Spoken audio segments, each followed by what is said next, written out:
नमस्कार, स्वागत है आपका। जेके लिस्ट प्राइम टाइम देख रहे हैं आप। मैं हूं आपके साथ सना वारिस। देश की आर्थिक राजधानी मुंबई में आज इंडिया गठबंधन की 2 दिवसीय बैठक हुई। इस बैठक में कांग्रेस समेत देश की कुल 28 पार्टियों ने शिरकत की और ये बैठक खत्म हो चुकी है। सभी विपक्षी दलों ने लोकसभा चुनाव में एनडीए को हराने का संकल्प लिया है, जिस पर बीजेपी ने पलटवार किया है। जुड़ेगा भारत, जीतेगा इंडिया थीम पर चुनाव में उतरने का फैसला लिया गया है। तो वहीं गठबंधन के संयोजक पर अभी भी यानी कन्वीनर पर अभी भी सस्पेंस बरकरार है और ना ही गठबंधन का लोगो जारी किया गया। लेकिन हालांकि इस बैठक में कोऑर्डिनेशन कमेटी का गठन किया गया है, जिसमें 13 सदस्य शामिल हैं। इस कोऑर्डिनेशन कमेटी में जम्मू कश्मीर से महबूबा मुफ्ती और उमर अब्दुल्ला को जगह मिली है। तो वहीं तनवीर सादिक, मोहित भान को मीडिया पैनल में शामिल किया गया है। साथ ही इफरा जान और इल्तिजा मुफ्ती को सोशल मीडिया ग्रुप का हिस्सा बनाया गया है। जम्मू कश्मीर को मिले इन ओहदों को लेकर अहम सवाल ये कि क्या ये माना जाए कि इस गठबंधन में जम्मू कश्मीर को राष्ट्रीय राजनीति में, पॉलिटिक्स में प्रमुखता के संकेत मिल रहे हैं। आज इसी मुद्दे पर करेंगे चर्चा कई खास मेहमानों के साथ। बने रहिए हमारे साथ।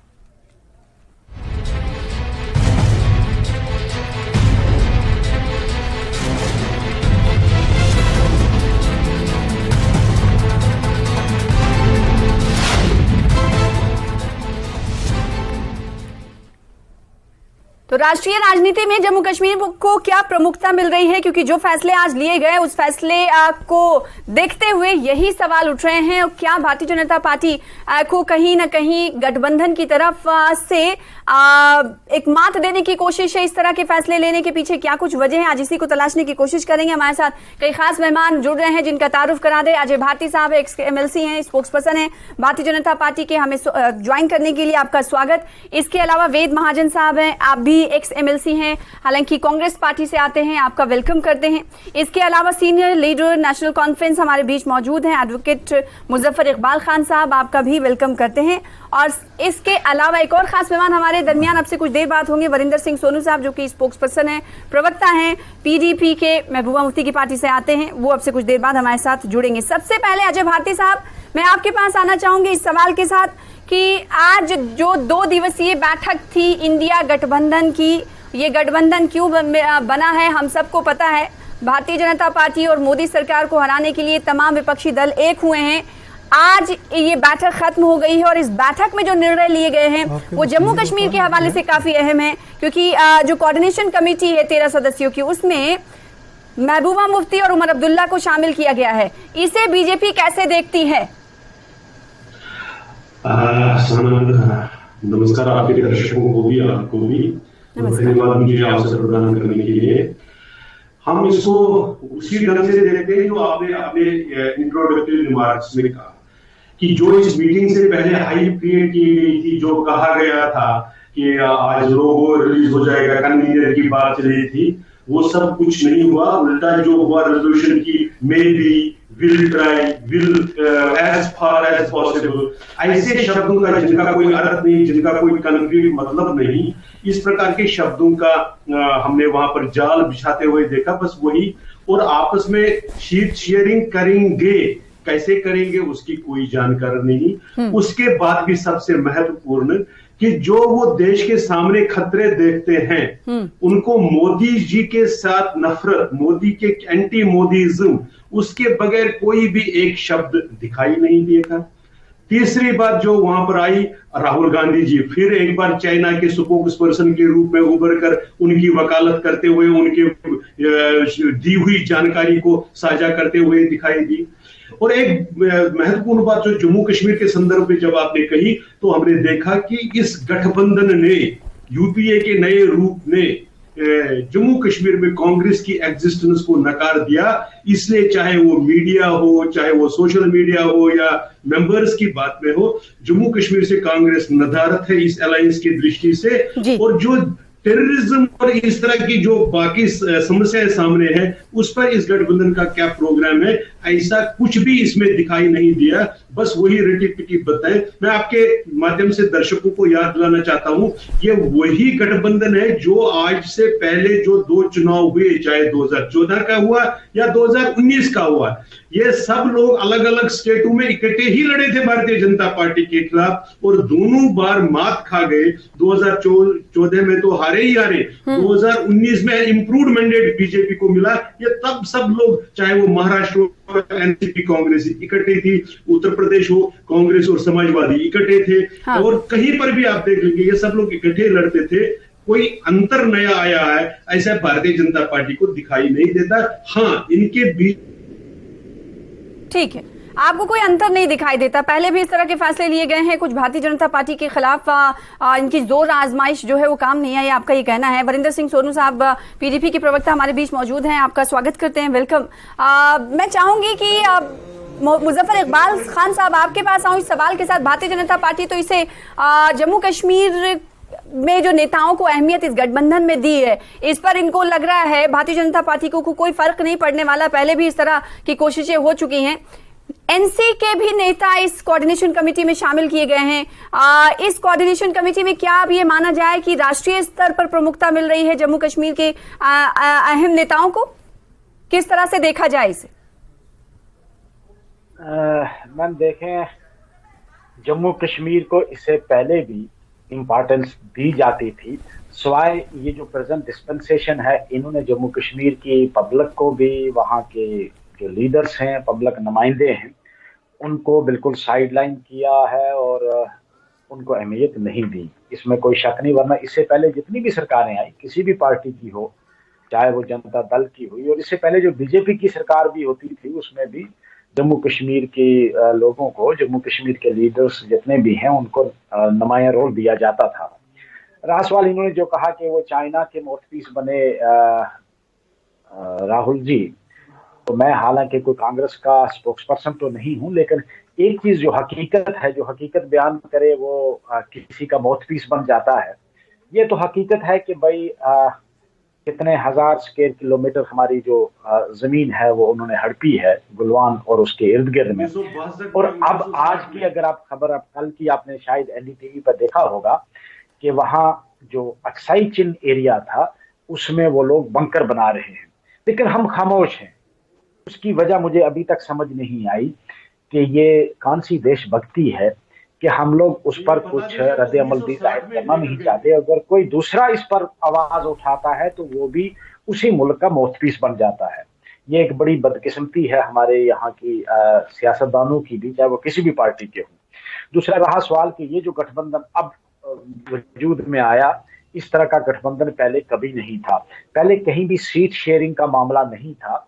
ये अलग बात थी कि टैसिट अंडरस्टैंडिंग कहीं कहीं होती थी, लेकिन इस बार नेशनल लेवल पे सीट शेयरिंग का मामला आ रहा है कि हम कॉमन कैंडिडेट, गठबंधन जो है वो कॉमन कैंडिडेट अपना खड़ा करेगा। और उससे साफ लगता है, अदरवाइज भी मैं आपको बताऊं कि बीजेपी की जो फेलियर है वो सबसे पहली बात है कि पहले कोई गठबंधन था नहीं और अकेले अकेले ये हाईलाइट नहीं कर पाते थे। एम्प्लॉयमेंट स्केल पे अगर हम देखेंगे तो there is a complete failure, महंगाई में कंप्लीट फेलियर, मुल्क के अंदर GDP complete failure, lowest ever. हम 124th कंट्री, 1 आउट ऑफ 190, हमारा 124th नंबर है जीडीपी में, लेकिन हम कहते हैं कि हम लोग जो हैं वो कितने पता नहीं करोड़ ट्रिलियन डॉलर की हम बिजनेस करेंगे और हम 2-3 साल में हम लोग 3rd वर्ल्ड इकॉनमी बनेंगे। हम बने, बहुत खुशी है कि हम वर्ल्ड फर्स्ट इकॉनमी बने, लेट अस बिकम नंबर 1 और हम दुनिया की पहली पावर हों जिस तरह आज बाकी पावर्स हैं, हम भी बने जी। लेकिन हालात अंदर ठीक नहीं है और उसकी तरफ कोई ध्यान नहीं है। हमने ध्यान डाइवर्ट कर दिया है, कहीं कम्युनल टेंशन, कहीं हम चाइना, कहीं पाकिस्तान, कहीं कोई और। तो असल मुद्दे जो हैं, हम जब तक के घर में मजबूत नहीं है, हमारी जो जीडीपी है वो इंक्रीज नहीं होती है जब तक, तो तब तक हम मजबूत कैसे होंगे? ठीक है, वरिंदर सिंह सोनू साहब, गुरु बनना चाहते हैं। क्या इस कदम से कोऑर्डिनेशन कमेटी में महबूबा मुफ्ती और उमर अब्दुल्ला को जो शामिल किया गया है, क्या इंडिया गठबंधन ने ये वो कार्ड खोजने की कोशिश की है जो भारतीय जनता पार्टी सिरमौर के तरीके से जम्मू कश्मीर को लेकर हमेशा आगे रहती है? क्या ये माना जाए कि इसी कोशिश के तहत इंडिया गठबंधन ने ये दांव चली है? देखिए, ऐसे है कि आज जम्मू कश्मीर के जो दोनों फॉर्मर चीफ मिनिस्टर हैं, इंडिया अलायंस का हिस्सा हैं, उनको कोऑर्डिनेशन कमेटी में शामिल किया गया।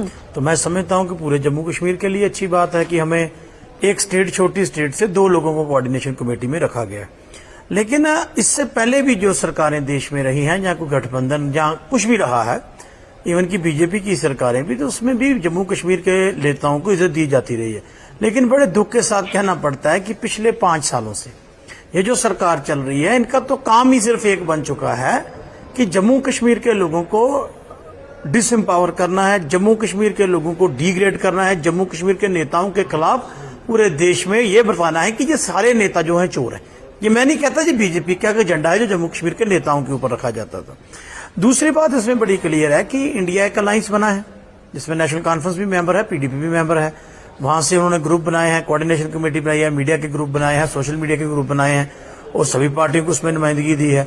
लेकिन यहां तक मैं अजय भारती साहब मेरे भाई हैं, मैं इनको सुन रहा था, भाई मैं एक इनके स्पोक्स पर्सन एक पहले भी मेरे साथ एक दिन डिबेट पे थे, भाई सीट शेयरिंग इंडिया ने करनी है, हमने करनी है, तो परेशानी भारतीय जनता पार्टी को क्या है? एनडीए, आपने एनडीए बनाया है, आप कहते हैं ये वही लोग हैं, इनका कोई एजेंडा नहीं है। मुझे बताइए, नीतीश कुमार साहब आपके साथ भी रहे हैं, हमारे साथ भी आपने सरकार बनाई है, शिवसेना उद्धव ठाकरे का आपके साथ रहे हैं। आप मुझे बताइए, जब आपके साथ को होता है तो वो देशभक्त होता है, जब आपकी पॉलिसियों के खिलाफ जाता है तो वो देशद्रोही हो जाता है। ये कहाँ का मापदंड है? और दूसरी बात इसमें मैं इनसे कहना चाहता हूं कि आप हमारी सीट शेयरिंग की चिंता मत कीजिए। आपने तो एनडीए में वो पार्टियां भी शामिल की हैं शायद जिनका पूरे देश में कारपोरेटर भी नहीं है, तो जिस पार्टी का हम नाम भी नहीं जानते। हम ये कहना चाहते हैं कि आप हमारी चिंता मत कीजिए। जिस देश ने आपको मैंडेट दिया था 2014 में, आपको मैंडेट दिया था, लोगों ने एब्सोल्यूट मेजॉरिटी दी थी, क्यों? क्योंकि वो कुछ नया चाहते थे। आपने पिछले 10-9 सालों में मुझे बताइए एक भी वो काम जो आपके इलेक्शन मैनिफेस्टो में था, आपके एजेंडे में था, आपने वो पूरा किया? आज देश कहां पहुंचा दिया? सबसे बड़ा मुद्दा आज बेरोजगारी है। जम्मू कश्मीर के 40% नौजवान जो हैं वो बेरोजगार हैं। ठीक है, लौटेंगे वरिंदर साहब, हाँ लौटेंगे, क्योंकि वेद महाजन साहब का भी रिएक्शन आ जाना जरूरी है। फिर अजय भारती साहब कुछ कह रहे थे, आपका रद्देमल प्रतिक्रिया लेंगे। वेद महाजन साहब, जम्मू कश्मीर से 2 बड़े नेताओं को जगह मिली है कोऑर्डिनेशन कमेटी में, इसका खैर मकदम कर रहे हैं, स्वागत कर रही है पीडीपी। भारतीय जनता पार्टी ने कहा है कि कुछ पहले भी इस तरह की कोशिशें हुई हैं और वो कोशिशें जो है कामयाब साबित नहीं हुई हैं। जो 2 अहम ओहदे मिले, इस ओहदे को किस तरीके से आप देखते हैं? और क्या ये माना जाए भारतीय जनता पार्टी जो जम्मू कश्मीर को लेकर हमेशा तत्पर रहती है, तो क्या इसका इंडिया की तरफ से इस तरह का ओहदे का चूज करने का मतलब फैसला, आप इसके पीछे यही वजह मानते हैं, मकसद यही मानते हैं? देखिए, भारतीय जनता पार्टी अब बुखलाहट में है, क्योंकि उनको मालूम है कि उनके डेज ऑन नंबर, और इसलिए वो हर बात पे ऊपर मतलब उनको कोई ना कोई बहाना चाहिए। कल तक ये भी कह रहे थे कि अलायंस ये बनने से पहले ही बिखर जाएगा, लेकिन आपने देखा कि ये 2 दिन की मीटिंग में कितनी स्मूथ मीटिंग हुई और किस तरह से 13 मेंबरी कोऑर्डिनेशन पैनल बना, सारी चीज़ें टाइमली तय हो गई। तो इसलिए मैं समझता हूँ ऐसी कोई बात नहीं है। ये अलायंस के स्टेक्स बहुत हाई हैं, क्योंकि हमने ये देखना है कि इस मुल्क को कैसे बचाया जाए, मुल्क की डेमोक्रेसी को कैसे बचाया जाए, इस तानाशाही सरकार से कैसे निजात हासिल की जाए। तो ये सारी चीज़ें हैं मुल्क के सामने, और इन्होंने तो इस मुल्क का हालात इतने खराब कर दिए हैं कि धर्म के नाम पे लोगों को लड़ाया जा रहा है। आपने देखा महंगाई की क्या हालत हो गई है, आम आदमी पीस के रह गया है। तो मुझे नहीं लगता, अब भारतीय जनता पार्टी को परेशानी ये है कि वो नहीं समझते थे कि इतनी जल्दबाजी में ये इंडिया अलायंस का ये सारा कुछ जल्दी हो जाएगा, इसलिए इतनी घबराहट में है आज ये जो भारतीय जनता पार्टी के लोग और इनकी सरकार, कि इन्होंने बड़ी जल्दबाजी में स्पेशल सेशन भी कॉल कर लिया है कि किसी ना किसी तरह इनकी घबराहट इतनी है कि इनसे बर्दाश्त ही नहीं हो रहा कुछ भी। बिल्कुल। और इस मैं बीच समझ वन रहा नेशन हूं वन चुनाव को आने लेकर वाले भी दिन बहस जो तेज हो इनको चुकी है। आखिर ये वन नेशन वन चुनाव के पीछे जो बहस चल रही है, के हवाले से बहस चल रही है, उसके पीछे क्या कुछ रणनीति है भारतीय जनता पार्टी की, ये भी हम समझने की कोशिश करेंगे। अजय भारती साहब, उनकी सीधे तौर राजनीति सिर्फ पर यही है कि विपक्षी उनका पार्टियों ये- का सीधे तौर पर ये कहना है कि जब जम्मू कश्मीर के दो नेता राष्ट्रीय तौर पर सामने आ रहे हैं तो इस पे तो खुशी जाहिर करनी चाहिए। भारतीय जनता पार्टी बौखलाहट का शिकार है।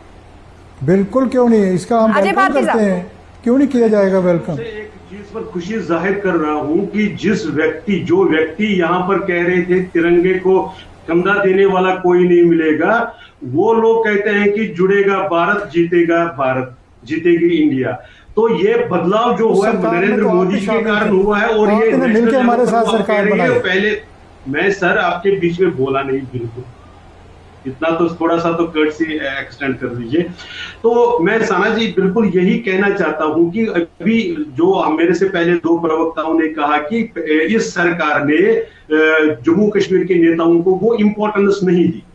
हाँ, बिल्कुल उसका कारण बताता हूं, क्योंकि इससे पहले जो सरकारें थी वो पीस को परचेज करने में विश्वास करती थी। हम पीस को एस्टैब्लिश करने में विश्वास करते हैं। इसलिए जो इस प्रकार के कहते हैं कि जो हमेशा पाकिस्तान के साथ बातचीत का और उनकी शर्तों पर राग, आपने पाकिस्तान को कभी नहीं कहते हैं कि टेररिज्म रोको।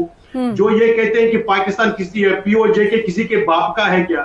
जब आप ऐसे स्टेटमेंट देंगे और आप चाहेंगे कि आपको फिर हाई टेबल पर बुलाया जाएगा, ऐसा होता नहीं है।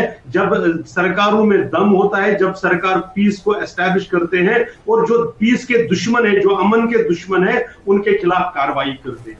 रही बात अलायंस की, मैं इसमें से दो चीजें कहना चाहता हूं। एक तो जो मुजफ्फर खान साहब ने कहा कि राहुल गांधी ने चीन के बारे में सच कहा, तो उनकी सच्चाई को तो वो कंचन युगा संधि ने एक्सपोज कर दिया। लद्दाख में बैठ कर ही वो जो वुमेन बाइकर थी, उसने उनकी सच्चाई को कहा कि भाई जिस हॉट स्प्रिंग में पिछले साल चाइना के लोग नहाते थे, आज वहां पर भारतीय सेना का दबदबा है, वहां तक वो बाइकर गई है। उन्होंने अक्सई चीन का नाम लिया, लेकिन यह नहीं बताया कि अक्सई चीन ने कब दिया था। इन्होंने ये नहीं बताया कि जब तिब्बत पर चाइना कब्जा कर रहा था, तब जवाहरलाल नेहरू जिसके साथ आज ये इकट्ठे बैठे हुए, वैसे तब भी थे, तो वो 3,500 क्विंटल चावल भूखे मर रहे चीनी फौजियों को दे रहे ताकि वो तिब्बत के लोगों पर अत्याचार कर सके। ये नहीं बता रहे थे 1962 के उस हार का कारण था जो जवाहरलाल नेहरू की सरकार ने आर्मी को डिसबैंड करने का निर्णय लिया था। तो ये जो बताते हैं आधा सच बताते हैं। और जब से भारतीय जनता पार्टी की इस सरकार आई है, एब्सोल्यूट मेजॉरिटी वाली सरकार आई है, तब से कांग्रेस को ये दिक्कत हो रही है कि इन्होंने, मैं एक छोटी सी बात करके, इनके अलायंस का जो हमने अभी कारगिल में देखा, ये फ्रेंडली कॉन्टेस्ट करते हैं। फ्रेंडली कॉन्टेस्ट क्या होता है लोगों को नहीं बताते हो कि दोनों कैंडिडेट का अमन में रखना डालने वाले और पीस को परचेज करने वाले और इस तरह की गतिविधियों में शामिल रहने वाले नेताओं को भारतीय जनता पार्टी आगे नहीं करती, ये अजय भारती साहब का कहना है। वरिंदर साहब, मैं चाहूंगी कि इसका जवाब आप दें, फिर उसके बाद मुजफ्फर इकबाल साहब के पास जाऊंगी।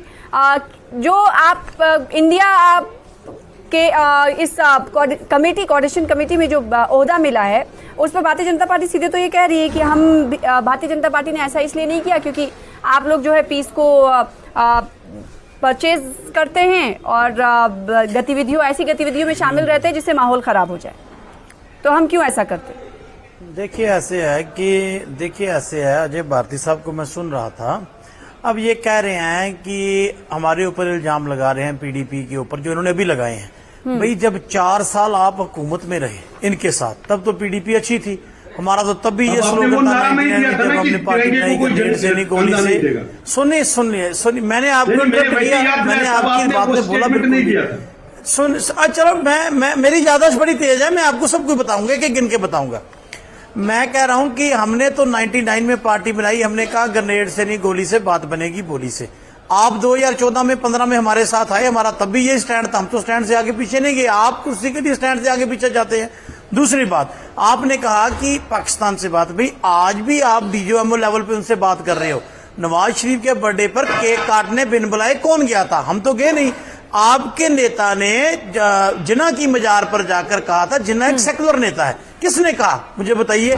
हर आपका नेता 20 मिनट तकरीर कोई करता है, उसमें 15 मिनट वो पाकिस्तान का नाम लेता है। तो पाकिस्तान के साथ प्रेम तो आपका है, क्योंकि आपको मैंडेट जम्मू क्या हिंदुस्तान के लोगों ने हिंदुस्तान को चलाने के लिए दिया। लेकिन दुख की बात यह है कि आप पड़ोसी मुल्क का नाम लेना चाहते हैं। मैं ये कहना चाहता हूं, आज देश की जो समस्याएं हैं उसके ऊपर भारतीय जनता पार्टी का रोड विजन क्या है, रोड मैप क्या है? आपको 9 साल हो गए सरकार में। आपने 2014 में पार्लियामेंट के इलेक्शन में कहा कि 15 लाख रुपए हर एक के अकाउंट में आएगा, वो आ गया। आपने कहा हर साल 2 करोड़ नौकरियां नौजवानों को मिलेगी, वो मिल गई। 400 से आपने सिलेंडर पकड़ा, 1300 पे छोड़ दिया।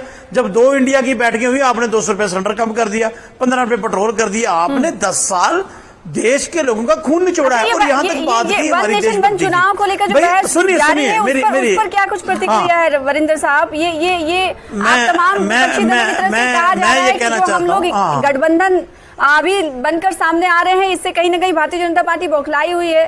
तो क्या इसलिए आप ये मान रहे हैं कि इस तरह की बातें और इस तरह की बहस शुरू हो गई?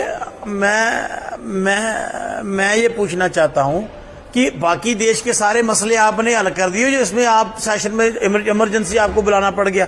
आपने देश की बेरोजगारी खत्म की, आपने महंगाई खत्म की, आपने नौजवान के लिए कुछ सोचा? आपकी एक्सटर्नल पॉलिसी कहाँ है? अभी चाइना की बात चली है।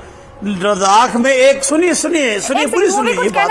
लद्दाख में एक सिक्योरिटी रिव्यू मीटिंग थी। एक सेकंड, हाँ मेरे आधे मिनट की बात है। लद्दाख में एक सिक्योरिटी की बैठक में किन्हीं की एसपी ने कहा कि चाइना इतनी गांव अंदर आ चुका है, उसको ट्रांसफर कर दिया। अगर उन्होंने झूठ बोला था तो इन्होंने आज तक कार्रवाई क्यों नहीं की? तो मैं ये समझता हूँ कि भारतीय जनता पार्टी हर एक मुआवजे पे फेल हो चुकी है। देखिए, भारती साहब के एक सवाल का तो मैं ये जवाब दे दूं कि अगर भारती साहब का ये स्टैंड है कि गुलवान वैली में जो 20 नौजवान हमारे शहीद हुए और उसके बाद जो हड़प की है जगह वो हमने वापस ले ली, तो मैं माफी मांगता हूँ जी। दूसरा रहा सवाल जो आपने एक सवाल पूछा कि 1 नेशन 1 इलेक्शन, ये एक बहुत ही थॉटलेस प्रोसेस है। मेरी समझ में आज तक ये नहीं आया। पहली बात तो ये है कि इसमें बहुत सारी कॉन्स्टिट्यूशनल अमेंडमेंट की जरूरत पड़ेगी। दूसरी बात ये है क्योंकि ये सरकार जो है ये कुछ सोच समझ कर कोई फैसला लेती है। फॉर एग्जांपल अगर 24 में जो इलेक्शन होता है, एक हंग पार्लियामेंट आ जाता है, अब पूरी रियासतों के भी साथ इलेक्शन करवाते हैं। हंग पार्लियामेंट आती है और 6 महीने के बाद पार्लियामेंट जो है वो नहीं चल सकती, डिसॉल्व हो जाती, गवर्नमेंट नहीं चलती है। They lose the confidence of the House of the People and the House is dissolved. तो आप क्या करोगे? पूरे मुल्क की रियासत की असेंबलियों को भी डिसॉल्व करोगे दोबारा इलेक्शन करवाने के लिए। तो दोनों इकट्ठे इलेक्शन पॉसिबल नहीं है। ठीक, इतनी गवर्नमेंट गिर जाती है। कांग्रेस पर भी हमलावर अजय भारती नजर आए हैं और इस ओहदे पर भी उन्होंने कटाक्ष किया है कि उन लोगों को हम शामिल ही नहीं करना चाहते जो अमन की भाषा नहीं बोलते, जो ऐसी गतिविधियों में शामिल रहते जो जिससे माहौल खराब होता है। देखिए, ये जो बीजेपी वाले ये कह रहे हैं बात, मैं इनसे ये पूछना चाहता हूँ कि जब इनकी पीडीपी के साथ सरकार थी तो उस समय ये सर्टिफिकेट देते थे कि ये बहुत अच्छी पार्टी है। उस समय ये सर्टिफिकेट देते थे लोगों को। मैं इनसे पूछना चाहता हूँ ये अपना रंग क्यों बार बार बदलते हैं? और इनसे, इनके प्रधानमंत्री से पूछिए, वो जाते रशिया हैं, पहुंच जाते हैं बिरयानी खाने पाकिस्तान, तो इनसे कोई पूछने वाला नहीं है। इन सब चीज़ों का जवाब जो आने वाले टाइम पे इनको देना पड़ेगा। दूसरी बात जो अहम बात जो बार बार ये चाइना के बारे में कहते हैं, देखिए ये कहते हैं कि राहुल गांधी झूठ बोलता है। अब राहुल गांधी साहब जब वहाँ पे गए तो वहाँ के लोकल लोगों ने बोला कि ये जो जमीनें हैं जहाँ पे हमारे जानवर चरते थे, ये सारी जमीनों पे आज हम जानवर नहीं चरा सकते। बाइकर ने पर्दाफाश कर दिया, जो बातें कही थी राहुल गांधी ने वो कहीं ना कहीं वहीं पर साफ हो गई। मैं बताता हूँ ना, मैं एक अपना जाती एक्सपीरियंस, मैं अपना एक पर्सनल एक्सपीरियंस बताता हूँ। 2008 में मेरा बिजनेस था टावर लगाने का जी। जल्दी, मैं कुछ कंपनियों के टावर मैंने लद्दाख में भी लगाए हैं और मुझे याद है कि 2008 में मैंने 18 टावर लेह लद्दाख में लगाए। और आज की डेट में मैं ये बात कह सकता हूँ कि उनमें से जो 4 टावर जहाँ पे लगे थे वो जमीनें आज चाइना के पास हैं। तो इसका कौन जवाब देगा? ये हर उस बात को जो है वो उसको कहते हैं कि झूठ बोल रहे हैं। झूठ तो सबसे बड़ा ज्यादा आप बोलते हैं, हम तो नहीं बोलते। हम तो जब सच्चाई कहते हैं आप उसको बोलते हैं कि झूठ बोल रहे हैं। तो इसलिए मैं समझता हूँ कि सबसे बड़ी बात यह है कि आज ये बौखला गए हैं। अभी तो तीसरी मीटिंग हुई है, इनकी ये हालत हो गई कि इन्होंने एक स्पेशल सेशन कॉल कर लिया है। वन नेशन वन अभी तो सिर्फ तीसरी मीटिंग हुई है, आगे आगे देखिए होता है क्या। तमाम विपक्षी गठबंधन अभी आगे विपक्षी देखिए नेताओं की तब तरफ क्या से होगा। कहा जा रहा है। तो भारतीय जनता पार्टी जो रणनीति चेंज कर रही है उसके पीछे यही वजह मान रहे हैं भारतीय तमाम दल। कल भी मैं किसी चैनल में बैठा था तो यही कह रहे थे बीजेपी वाले कि ये तो बिखर जाएगा, सारा अलायंस बिखर ही जाएगा। इनको तो इतनी परेशानी है हमारे इस अलायंस की। बोलने दीजिए। लेकिन आपने देखा कि कितनी स्मूथली मीटिंगें हुई और कितनी स्मूथली तीसरी मीटिंग में ही इस तरह के फैसले लिए जाने लगे हैं। आगे आगे देखिए होता है क्या। ये कह रहे हैं अजय भारती साहब, विपक्षी दल खासकर कांग्रेस। एक सेकेंड गलवान का जिक्र किया खान साहब ने, तो उनको बता दीजिए कि जहां पर चाइनीज फौजियों की जो हालत मार मार करते 100 से ज्यादा कैजुअलिटीज हुई वहां पर। और दूसरा उन्होंने नहीं बताया कि 1962 में क्या हुआ था, किनकी हुकूमत में हुआ था, अक्सर चिनकना। रही बात यहां पर जो बात आप कह रहे हैं कि जब आप पार्लियामेंट में वन नेशन वन इसकी बात कर रहे हैं, तो ये 2014 से प्रधानमंत्री जी ने शुरू किया पहले दिन, क्योंकि हर दिन कहीं ना कहीं कोड ऑफ कंडक्ट लगा रहता है, हर दिन चुनाव होते रहते हैं, तो समय और पैसा दोनों बर्बाद होते हैं। रही बात एक फिक्र की, इन्होंने कही कि अगर पार्लियामेंट मिडवे में ऐसा पॉसिबल हो पाएगा क्या? नहीं, मैं इसीलिए कह रहा हूँ कि उसमें इन्होंने शायद लोकसभा और विधानसभा चुनाव एक साथ अगर होंगे तो पॉसिबल हो पाएगा क्या? क्योंकि बहुत सारी इसमें पेचोखम है। अभी एडवोकेट मुजफ्फर इकबाल खान साहब कह रहे थे। नहीं, मैं इसीलिए उसी का मैं कह रहा हूं कि उसमें पार्लियामेंट की टर्म फिक्स रहती है। वो जो डिबेट हुआ है उसमें एक ऑप्शन ये है कि पार्लियामेंट की टर्म डिबेट रहेगी। सरकार को अगर नो कॉन्फिडेंस कोई लाता है सरकार के खिलाफ, तो उसको कॉन्फिडेंस मोशन भी साथ लानी पड़ेगी कि किसके parliament will not gate dissolve before it is full term, या असेंबली फुल टर्म से पहले नहीं होगी। तो उस पर जो आखिर कमेटी बनाई गई वो इन्हीं पहलुओं को चर्चा करने, ये बिना डिस्कशन किए वो बात को खत्म करना तो नहीं होता है। नहीं तो बता ही रहे हैं ना कि तमाम विपक्षी नेता ये कह रहे हैं कि अभी जो मौजूदा वक्त में ये कमेटी बनाई गई है, इसका मतलब ये है कि भारतीय जनता पार्टी बौखलाई हुई है। नहीं, हम तो 2014 से इसके बारे में, प्रधानमंत्री जी ने 2014 से लगातार इस पर चर्चा करी है। ये कोई पहली बार करी है? ये तो इसलिए ये उसको अपने साथ जोड़ रहे हैं। वास्तविकता ये थी कि 2014 में पार्लियामेंट प्राचीर से लाल किले के वेद साहब का रिएक्शन ले लूं, फिर उसके बाद डिबेट को खत्म करेंगे। वेद साहब ये कह रहे हैं 2014 से ही हमने ये सोच रखा था और इस पर बातचीत होती रही है। अभी इस पर मैं ये कहना चाहता हूँ कदम बढ़ाया गया। हाँ, कि अभी रिसेंटली पार्लियामेंट का सेशन खत्म हुआ है। क्या ऐसी जरूरत थी इनको पार्लियामेंट का सेशन कॉल करने की? जब सेशन होता है तो प्रधानमंत्री साहब पार्लियामेंट के अंदर आते ही नहीं है। पूरे सेशन में आप भाग गए ना, जब वो बोल रहे थे आप भाग गए। नो कॉन्फिडेंस मोशन लाना पड़ा ताकि प्रधानमंत्री किसी तरीके से भी पार्लियामेंट में आए और मणिपुर को उनको वो अपना बयान दे दे। एक तरीका ढूंढा अपोजिशन ने इनको पार्लियामेंट बुलाने का। तो मुझे नहीं समझ आती कि आज इतनी क्या इमरजेंसी थी कि जिसके लिए इनको इमरजेंसी सिर्फ यही थी कि इनको नजर आ रहा है कि इंडिया अलायंस कितनी मजबूती से और कितनी तेजी से बढ़ रहा है। यही रीजन है। दूसरी बात मैं इनको कहना चाहता हूँ, इन्होंने 62 की बात की।